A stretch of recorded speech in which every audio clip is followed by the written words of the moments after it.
Fala pessoal, eu sou a Sofia Fonseca, estamos começando mais um episódio do VersaCast. Esse episódio muito especial, pela primeira vez, com uma participação tripla, não é mesmo? A gente vai analisar uma obra do PAS 3, que chama Elétricos Movidos a Etanol. E aí, essa obra interdisciplinar vai contar com os professores de Química e Física. Então temos o professor Cirilo de Química. Tudo bem, pessoal? Prazer estar aqui com vocês, prazer estar com você, Sofia, com o Cícero. Vamos trocar uma ideia legal aqui hoje. E você já conhece o professor Cícero de Física. Mais uma vez, participando de uma análise de obra, hoje com a presença ilustre a mais, né, do professor Cirilo. Eu e a Sofia já fizemos diversas análises. Vambora?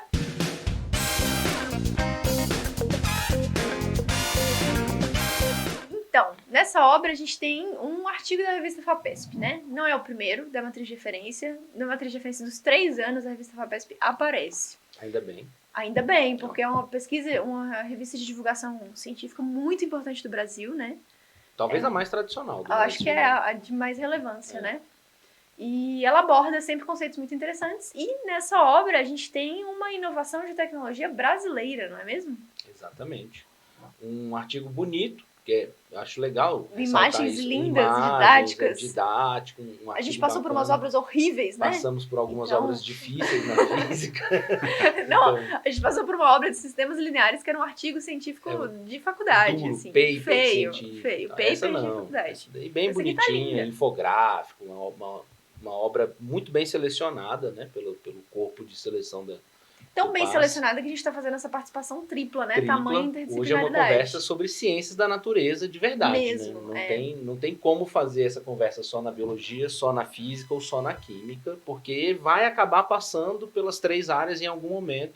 Então, uma análise digna dessa obra precisa... Nos cabe como um trio. De 3 pessoas com mais profundidade, né? E no começo da obra, a gente já se depara com algumas ideias muito legais, em que ele vai abordar um tema extremamente atual, que é o tema de carros elétricos.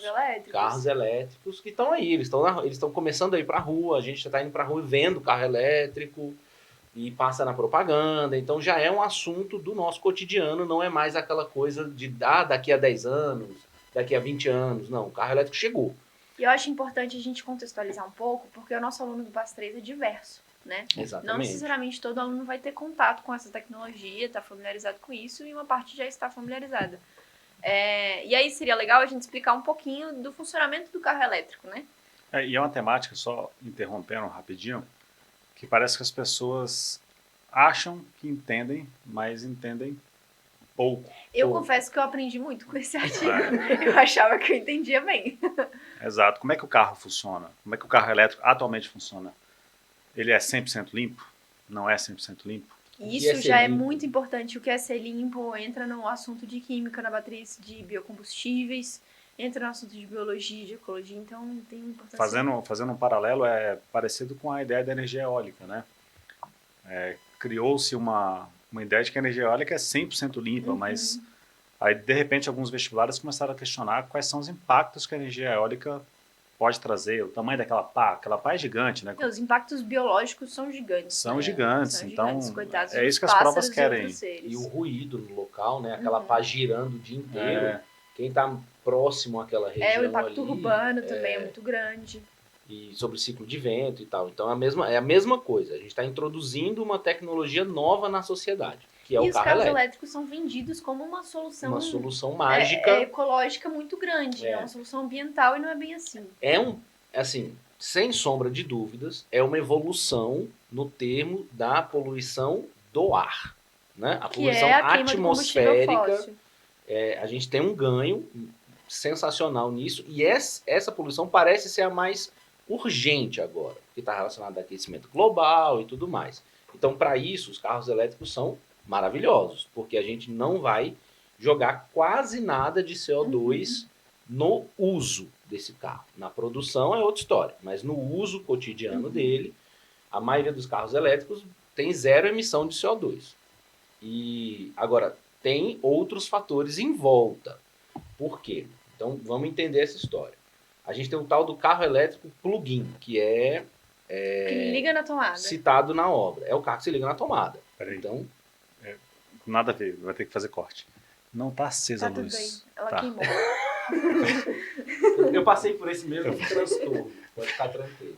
Foi mal. Um dia comprometeu 1 hora da nossa vida. Eu me senti mal assim, no final falasse isso e falei, putz. Não, tá tudo bem, tá tudo bem. E o carro elétrico plug-in, que é aquele que a gente liga na tomada, ele tem um problema. Bem, ele tem vários problemas, na verdade. Por quê?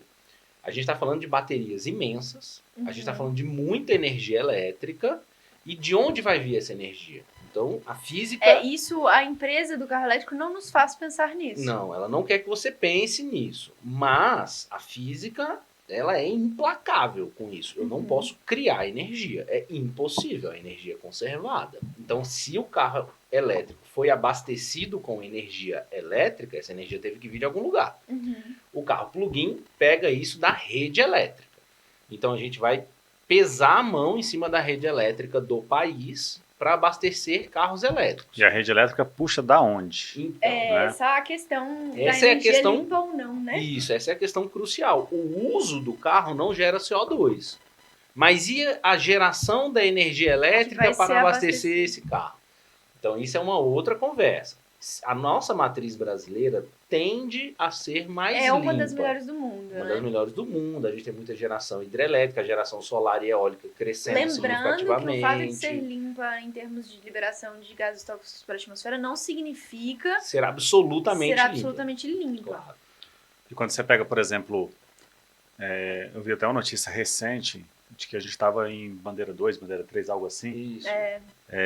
E aí é basicamente quando a gente precisa de uma demanda extra de energia. Aí o que a demanda energética faz? Joga para as termoelétricas. Isso. O que é extremamente prejudicial. E aí em sala de aula eu até brinco, né, que na termoelétrica, se você passar perto dela, eles te levam junto e te queimam.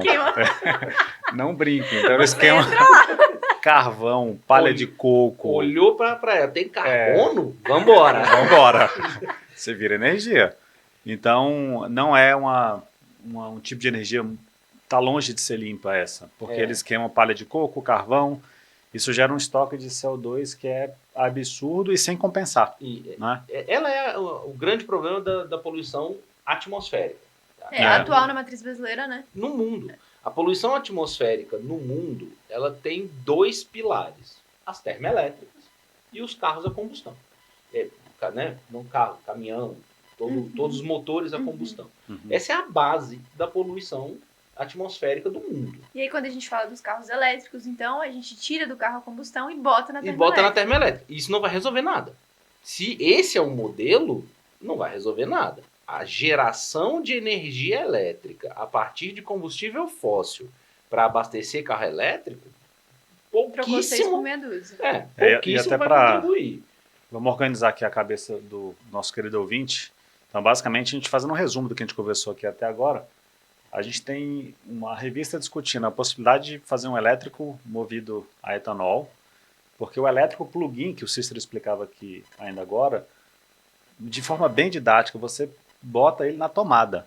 Botou ele na tomada, ele consome do que a gente está produzindo hoje. Isso. Aí tem a hidrelétrica, que é uma fonte bem honesta, mas tem as termoelétricas, isso é um grande problema. Então, o que a revista está discutindo, o que eu acho fantástico, é a gente arrumar uma solução, porque o carro elétrico também a gente não está aqui demonizando.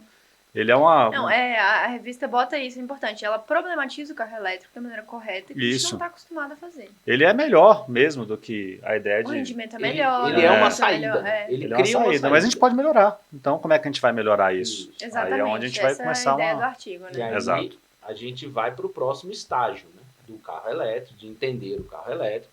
Aqui a gente não está citando carro híbrido, a gente está falando de carro elétrico. Né? Carro em que o motor é 100% elétrico. E aí o que o artigo traz e que é interessante? A gente fazer essa transição energética, e é literalmente uma transição, a gente vai ter menos carros a combustão, ou seja, carros com motor que queimam combustível para gerar movimento, e a gente vai ter mais carros que usam eletricidade para gerar movimento. E essa transição, ela não pode ser feita de maneira brusca. A rede elétrica brasileira, embora seja uma rede robusta, interessante, que até certo ponto é modelo no mundo, a gente tem limitações. Eu não posso simplesmente pegar tudo de energia que eu gastava em gasolina, diesel e álcool e de repente jogar na conta da rede elétrica. A própria rede elétrica já não suporta isso. E você tem um problema da origem. A gente tem uma questão de infraestrutura também, né?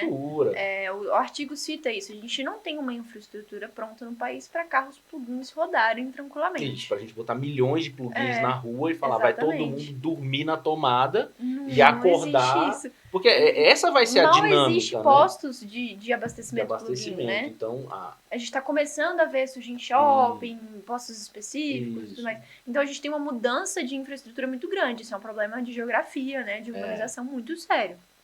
E aí, qual é a proposta apresentada no artigo, né? Que vale citar que é uma tecnologia brasileira. Que é uma tecnologia desenvolvida no Brasil, pensando em um problema do Brasil e que, porventura, pode acabar sendo exportada dependendo do país ou das condições. E digo de passagem, o Brasil adora capitanear projetos, né? O próprio projeto etanol. A ciência no Brasil é linda. Então, e a UNB gosta disso, né? Valorizar. A UNB faz isso com a matriz de referência. E a proposta deles é colocar o próprio carro para ser a unidade geradora de energia elétrica. Então, a gente tira isso de estresse da rede elétrica, da matriz de eletricidade do Brasil.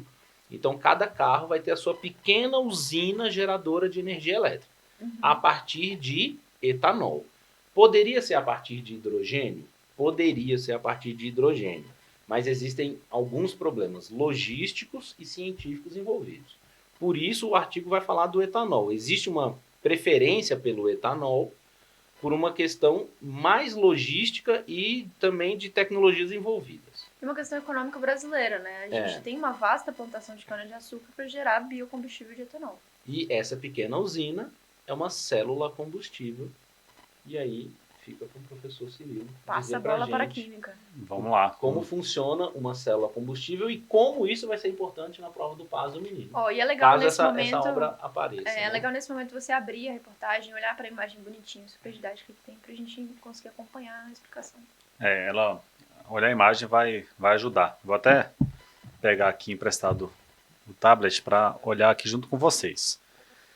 Quando a gente pensa numa célula combustível, que é o que a revista vai explorar e vai colocar na utilização, primeiro aí no contexto do seu terceiro ano, de quem vai encarar uma prova, é importante você entender que isso é um sistema eletroquímico, né, que envolve aí a parte de oxirredução.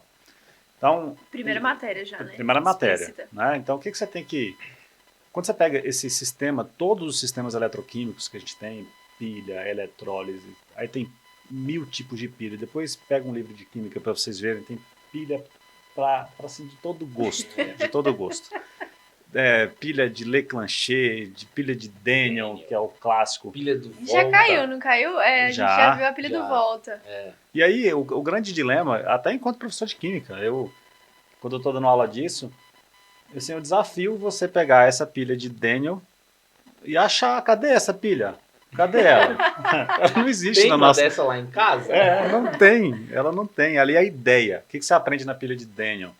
O que é uma oxidação, o que é uma redução, agente oxidante, agente redutor. Isso é a chave do processo. Alguém é consumido, alguém é formado, né? Exato. Toda aquela história lá.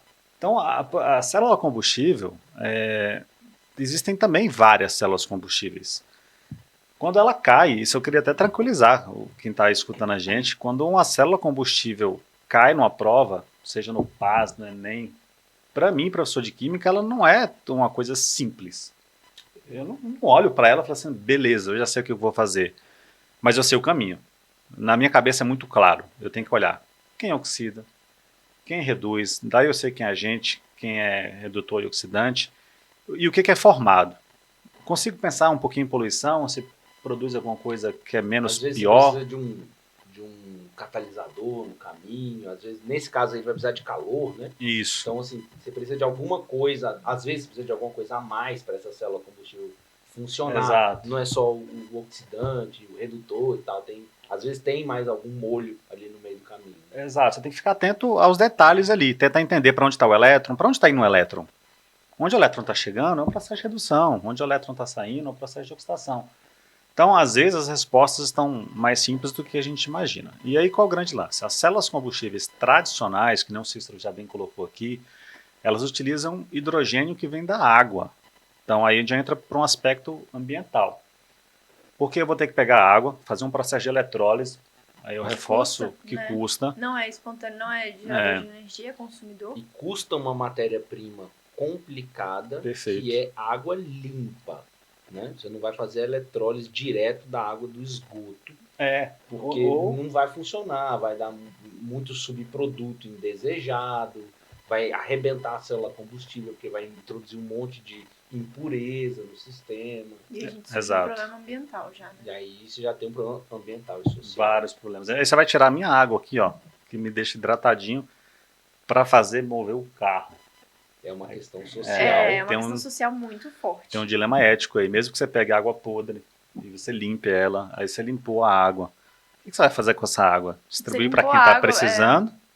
Ou você vai botar para mover carros elétricos, que, bom, é um dilema ético também.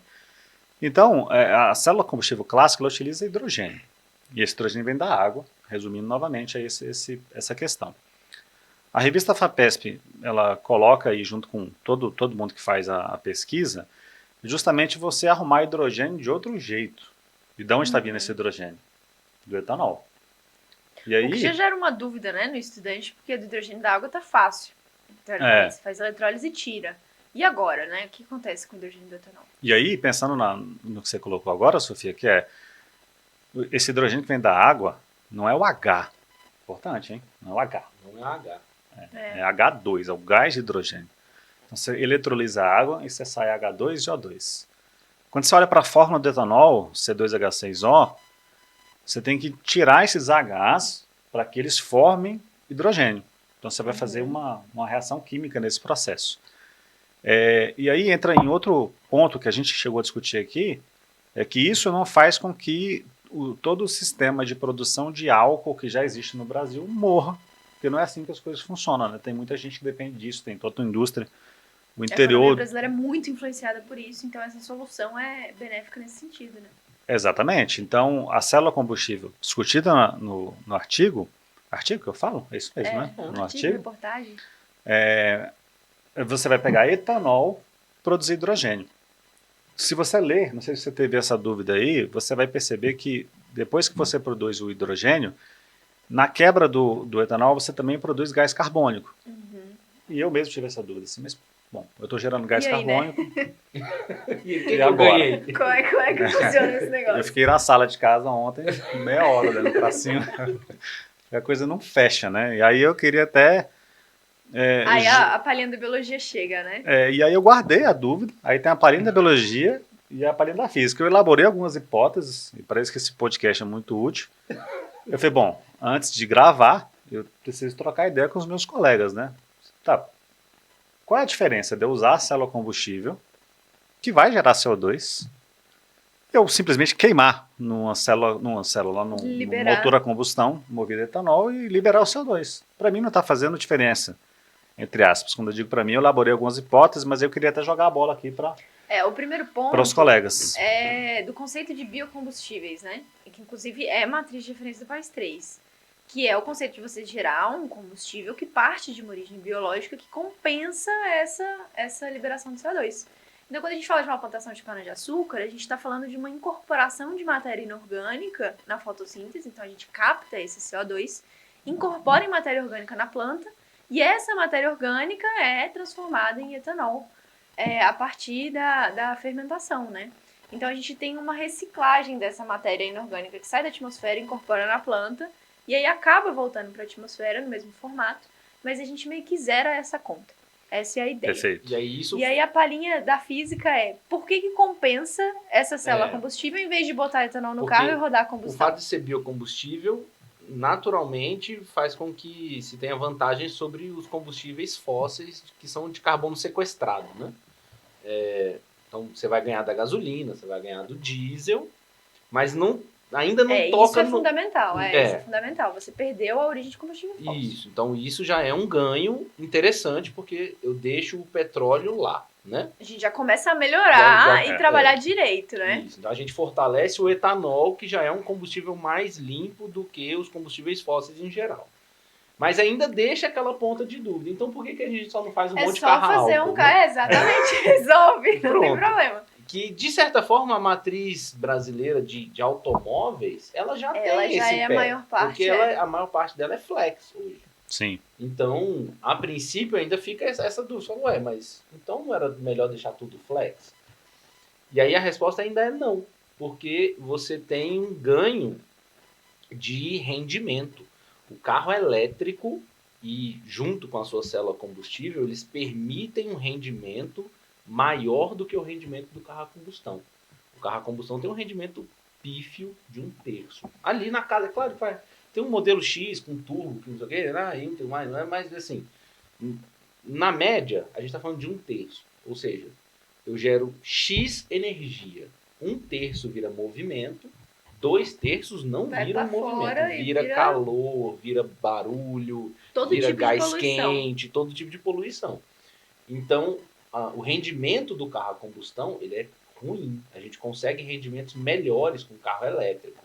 E isso justifica o fato de, a cada CO2 gerado, eu tenho mais energia útil.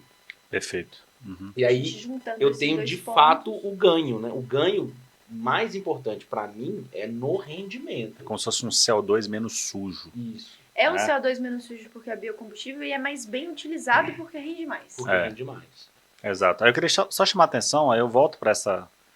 Quando você olha para a imagem, abram a imagem do artigo, o que você tem que observar? Veja que o elétronzinho está chegando no oxigênio.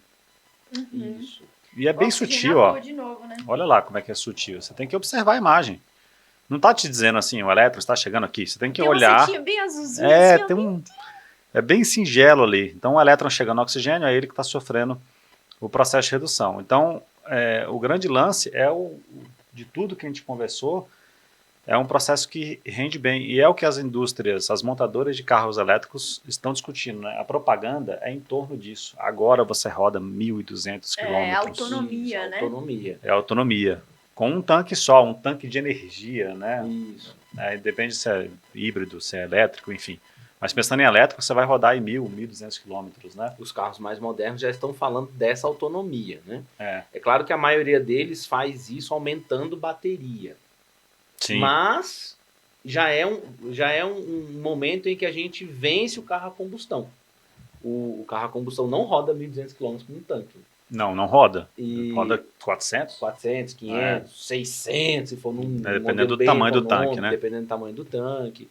Então, assim, a gente já está nesse momento de transição em que o problema autonomia está sendo vencido. Às vezes na força bruta, instalando baterias maiores. A gente resolve isso, né? Com essa tecnologia que a reportagem traz, isso. Não precisando aumentar essa bateria, que é um problema do carro elétrico. Que é um problema do carro elétrico. E a gente tem uma outra coisa interessante. Você ainda mantém uma estrutura de posto de gasolina. Você usa a estrutura atual do país. Isso, que a gente já desenvolveu essa infraestrutura. Então a gente já tem postos de combustível, a gente já tem usinas de transformação de cana-de-açúcar em álcool, né, a grosso modo. Então tudo isso vai continuar a ser utilizado e essa transição energética vai ser mais suave para a economia do país. Isso também é muito relevante, porque senão você ter essa transição brusca de uma única vez, todo mundo de repente joga fora o seu carro a combustão, todo mundo compra o carro elétrico, todo mundo põe esse carro na tomada, arrebenta a rede elétrica brasileira. Não tem rede elétrica que aguenta isso. Arrebenta a agricultura. Arrebenta a agricultura, arrebenta com muitas usinas sucroalcooleiras, posto de combustível, tem toda uma cadeia de emprego, de geração de renda em volta disso. Que ao invés de você simplesmente abandonar e jogar tudo fora, você vai usar isso. E você tem uma coisa interessante, você vai continuar a abastecer seu carro no posto. Então vai continuar demorando, sei lá, 5, 10 minutos. Não é 8 horas. Não são as 6, 7, 8 horas de carro elétrico. Então tudo isso tem uma vantagem, tem valor agregado a isso. E o artigo vai falar. É tecnologia nacional. Né? É tecnologia nacional que está bem desenvolvida, né? Ela está bem encaminhada. O artigo cita outras tecnologias que ainda estão em muito processo de pesquisa, em desenvolvimento muito lá atrás, enquanto essa já está bem estabelecida. E as próprias empresas procurando as universidades brasileiras, inclusive a UNB, para desenvolver essas tecnologias, né? Então, isso tem um fator econômico e social muito interessante também. Vamos fazer um apanhadão aqui, porque essa obra é densa, é muita matéria, muito conteúdo.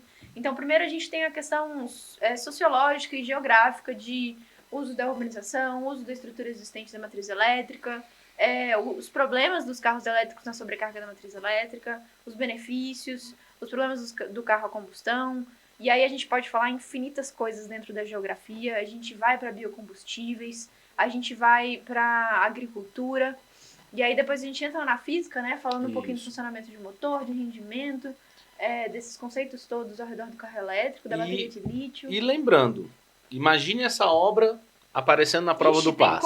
Tem coisa aí. Sai uma prova inteira. Sai uma prova inteira dessa obra. Sem brincadeira. A prova de ciência da natureza.